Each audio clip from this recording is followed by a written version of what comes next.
I Hate Politics is a podcast about a human activity we love to hate.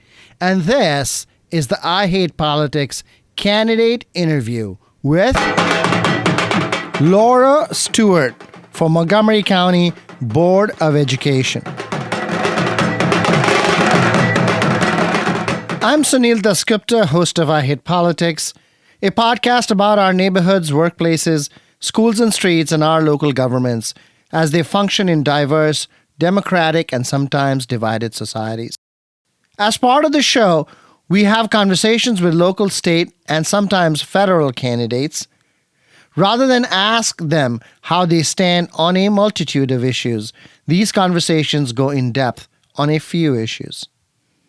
Mail-in ballots for the upcoming May 14th primary elections are out. Soon, it will be early voting. The most important local offices on the ballot in Montgomery County are the 3 Board of Education seats. There are no state or county offices contested this time. Voting for the Board of Education is at large, which means that all voters eligible to vote should vote in all 3 races that are being contested. Districting in the Board of Education races is only for candidacy. You can only run there if you live in the district. Laura Stewart is a longtime education activist, PTA leader in the county and the state, and is challenging incumbent Shebra Evans for the Board of Education District 4 seat. You can find interviews with other candidates in the I Hate Politics library on all major streaming platforms. Music for this episode comes from 2 piano compositions from Kensington resident Adam Bobrow. If you want to share your music on the show or know someone else who might want to, please email us at producer@ihppod.org.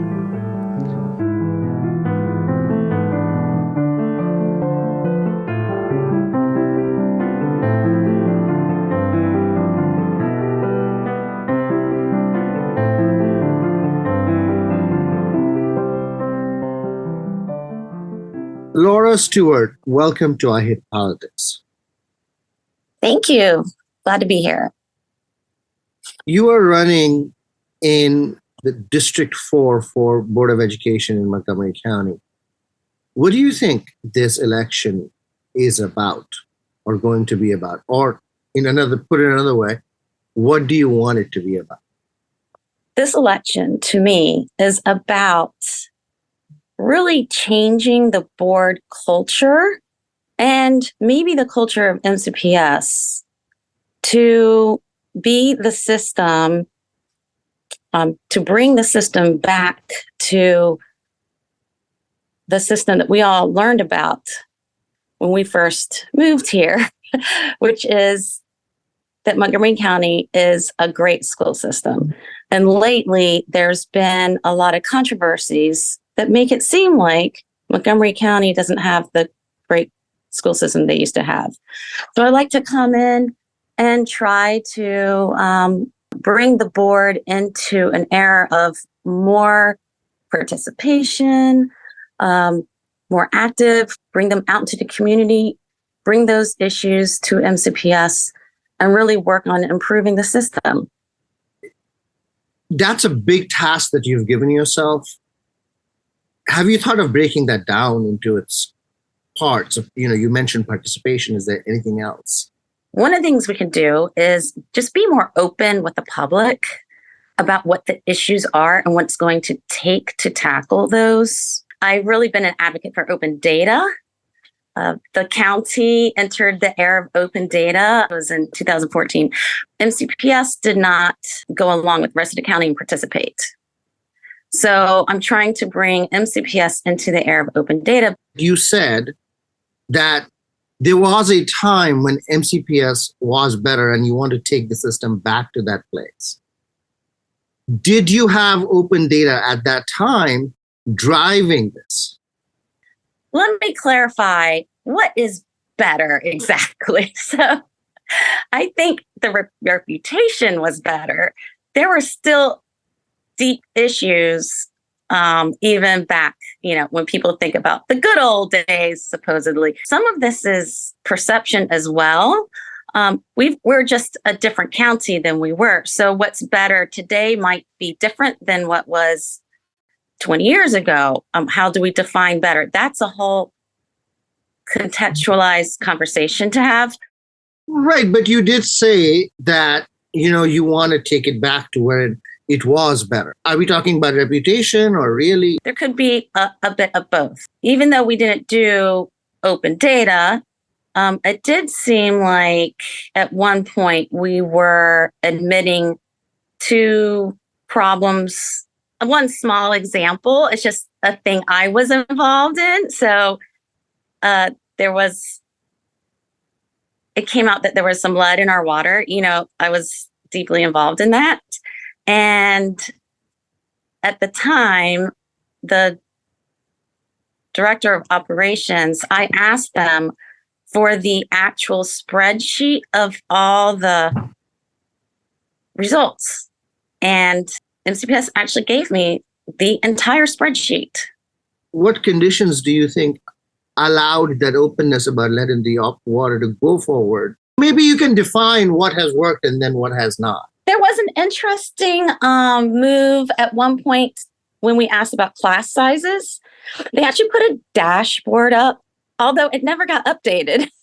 There's been little attempts here and there, and they fizzle out. I do think COVID probably broke a lot of those beginnings of attempts. But then as we came out of COVID, it didn't seem to me that there was movement forward until they put out the new school profile dashboard, which is, again, a start towards having things more visible. So you said this has to do with culture, but it seems like this is a COVID artifact. Are you saying that the culture in MCPS now has to do with COVID? I think not totally. Some of the board members didn't want those methods used anymore. And so COVID was a way for them to actually reset the way they wanted to see engagement, which I just don't think is helping the school system, in my opinion. The board has changed substantially since COVID. When you say some board members wanted to reset in the way, are the people that wanted to reset this people that have come on the board since COVID? I don't know. All I know is when there was discussions on bringing area meetings back, they did not want the town hall format. I do think that there has been a lot of attacks, and there's certain groups out there that will always find fault no matter what they do. And I think some of that created fatigue for the board and for MCPS. And so they started closing in because they said, well, even if we do become more open, then no matter what we do, we're going to be attacked. Your being on the board, how is that going to change that dynamic of outside attacks from groups? I assume you mean Moms for Liberty and all of that. How is that going to change? I mean, you are proposing to change the culture that is a creation in part of these attacks from these groups. These groups are not stopping. In fact, they are growing. How would you change the culture by being on the board if these attacks continue? Well, it's how we react. I don't believe that the reaction should be shut everything down. That is what I would like to change, is the protection mode. I would like for us just to be more open, to be able to ask questions at the board table, even if the answers leave you open to attack. How do you propose to do it? Talk to colleagues and convince them that it's okay. It's okay to be more transparent. They didn't hear you before, but now you are saying if you got on the board, they are more likely to hear you. What is that? Where is that expectation coming from? First of all, I'm a vote, so that counts for something. Second of all, I think I can help bring in other groups to work together. So I'm hoping that I don't work in a silo politics is about relationship building, right? It's all about relationships. So if I can just start to build those relationships and with fellow board members, maybe we're in a safer place where they feel like they can weather the attacks. If this is purely a persuasive task, then it's a long road. Well, you do need specific goals every year. There's other tools the board has. So I don't hear it used as often, but resolutions from the board table and having those discussions at the board table on resolutions. Let me just share an example of something I would like to see. At one point, there was a memo from the board to let principals know that they should put information to students and families about safe storage of firearms. It was only the schools that had activists that really pushed the principals to do it that got done. So I think this is important enough that there should be an actual statement from the board directing MCPS to make sure that this information is getting out to parents. Having guidance about safe storage of firearms is super important. But I cannot imagine that this is top of the list for any principal in Montgomery County who have to deal with, putting a person in front of a class every day. So substitutes are a problem. Students are not showing up in class, as you know. The resolution that is going to come from the board is going to be about safe storage of firearms. And the principal is going to look and say, what is my time worth? There could be resources from central office, so it's easy for them to do. You could put it in the summer letter. I mean, there's a way you can operationalize. So it's not a hard thing to do. But if you're giving them direction as to safe storage of firearms, while they are trying to manage the teacher shortage and student attendance, are you not diverting their attention? I don't believe so, because every kid deserves to feel safe in school. Well, sure. I think my question is, if you were to ask principals if this is on top of their list of things to do, it would not be, I believe. Right? It is important. It is important. And the principal might say, why don't the board just deal with it? Why I have to put people in front of the classroom? I have to put students in the class. Let me just deal with those two urgent things that have to be done. Sure. That should be what their time is spent on. Agreed. This is not a hard ask, and it is something that could save lives. So it's bang for your buck, right? It's not that much time for something that can make a difference. And again, it's the culture of safety too. That's a whole nother issue. I do hear a lot as I talk to parents and teachers, that they don't always feel safe in their school. What specific things are you seeing? Classroom management's gotten harder. There's more kids coming in that are not used to behaving in a classroom environment. And then also I've heard about hate bias incidences. Swastikas showing up on desks, for instance. And then just more pushing and shoving in the hallways. Right. So any of this has to do with firearms? So part of it, kids also fear that a classmate's going to come in with a firearm. I mean, it happened here in Montgomery County. Kids think about that every day, actually. So yeah, it is part of feeling safe in school. Okay. When it comes to classroom management becoming harder, why do you think it has become harder? I do think some of it has to do with COVID, isolation, kids not being able to be socialized. Also, some of the cell phone culture.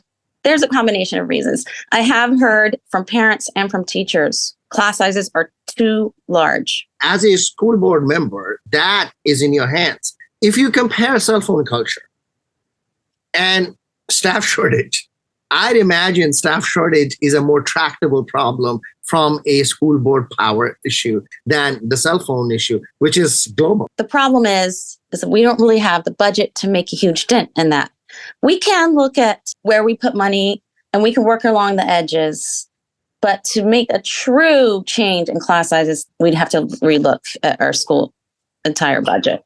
So is the school board then working on things purely from the basis of cost possible rather than working on the real things, which is like teacher shortage, attendance? To what extent is teacher shortage and school attendance a cultural problem as opposed to a budget problem? And if you were to attack the culture side, because it is the things that you can do that is less costly, then what impact are you actually having? Let's break that down a little bit. So, okay, you mentioned attendance. This is a problem across the country. So I would like to look at best practices. Who's been successful getting kids back in the classroom? I do believe from my own experience, kids they need a reason to go to school. And sometimes it's not just so they won't miss. Extracurriculars can play a role in that. You know, if you see a kid coming in and they're not engaging at all, but they wrote a paper about a particular subject, it would be great if there was quick things the teacher could do to say, hey, I noticed you're interested in this thing. Do you know there's a club for that? And here's a slip of paper with an invitation to the club and when they meet and how to go. You know, and this is extra work, but you could make it easy. And you believe this is not happening now because of cultural reasons? In the past, maybe we didn't need to do that as much because more kids were seeking out to be engaged, but now we need to seek to engage. There were always kids that were being left behind in that regard, but it's being noticed more. So that is, we need to reach out and say, hey, let's invite kids in. Noticed by whom? I think just as a system, period. You know, we need to do more outreach. So the MCPS is recognizing this? Somewhat, but not enough. So I think we need to do more.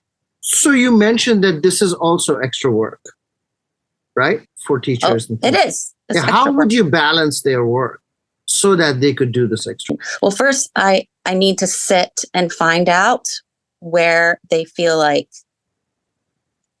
their time is not being used most effectively. I can tell you that. Okay, go for it. Well, it has to do with all the testing and paperwork they have to do. Yes. So, I mean, but those are mandated. A lot of that is mandated. And what would you change? There could be more support coming in, not a full teacher, but just support into the classroom. So this happened with special education in particular, right? They used to have somebody to help with the paperwork. And one of the real big things that has changed in special education is that those positions have gone away. And special education teachers themselves have to, put in all the paperwork all the time, right? And given the shortages in special education or, in education more generally, what is your hope that you'll be able to actually meet that? To get the support? Yeah. Either financially and, in staff. There's a couple of things. First of all, let's look at our overall structure. Do we have positions that aren't being utilized? Do we? I have heard that possibly there are, yes. How many? Just the way the school. Like what? What is a position you think is not being utilized? Because I understand suboptimal use of staff, but specifically in the case of MCPS, where do you think that is happening? And based on that, what would be the solution? So I was talking to a teacher the other day, and she mentioned that there's content specialists in the school that might not be being used to their fullest. Like the science content teacher, the English content teacher, what kind?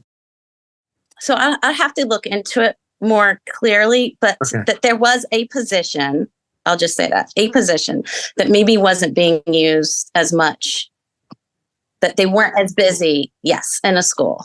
So in a school of how many teachers is one position superfluous? So like 100, are they 140 teachers? Are there 70 teachers? So maybe that, maybe that time there could just be, supposedly there was 2 of these positions, and maybe we could only use one, and then the other one for every school. Could do something like, help with paperwork, maybe.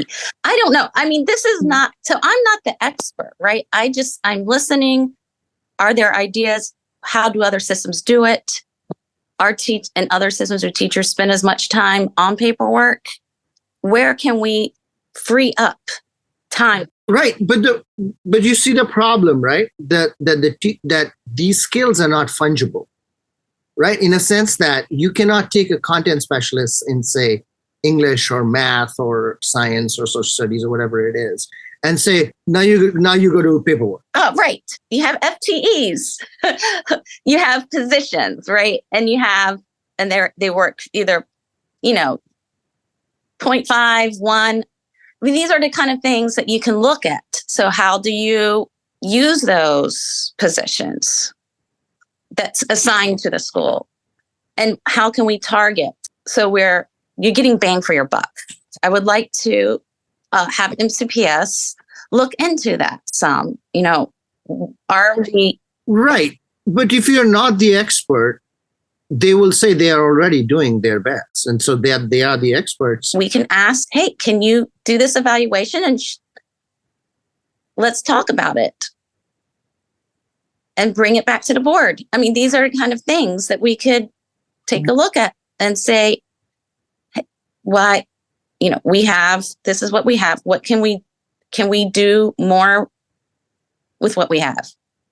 I think every family has to do this, right? Everybody does, but I'd imagine that the board is somewhat doing that already. Okay. Unless your argument is that the board is not doing that. I'm not sure. Are they doing that? I don't think necessarily they always are.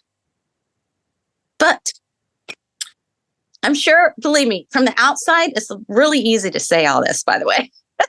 It's very easy from the outside and not being on the inside. And I get that. It's a hard job.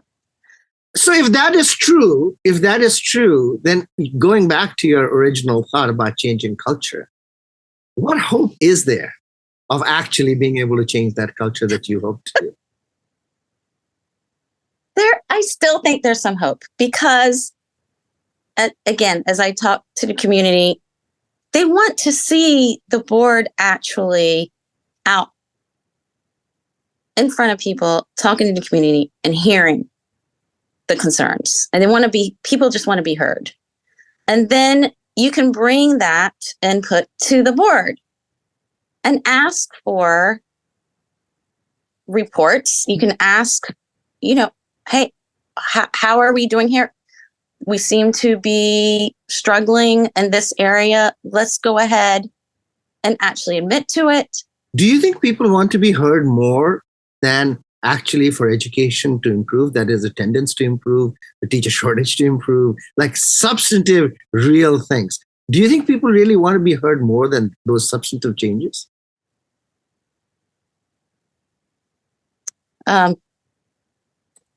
You're acting like it's a choice. I don't think so. I think you could do both. I think you can, and you need to do both. That's the problem. You need to do both to make the improvements. You need to be open to input. Laura Stewart, thank you for taking the time. Good luck in the campaign. Okay. Thank you. That's PTA leader and BOE District 4 challenger, Laura Stewart. You can find her at laurastewart.org and on socials at Laura Stewart BOE. Please remember that every voter in Montgomery County gets to vote in all Board of Education races. The BOE voting is at large. Board of Education districts are for candidacy alone. This is a big difference between the County Council and the Board of Education. Music for this episode comes from Kensington resident Adam Bobrow. If you want to share your music on the show or know someone else who might want to, please email us at producer@ihppod.org. I hope you'll listen, like, and share the show as we bring you stories about politics close to you and to your home. See you next time.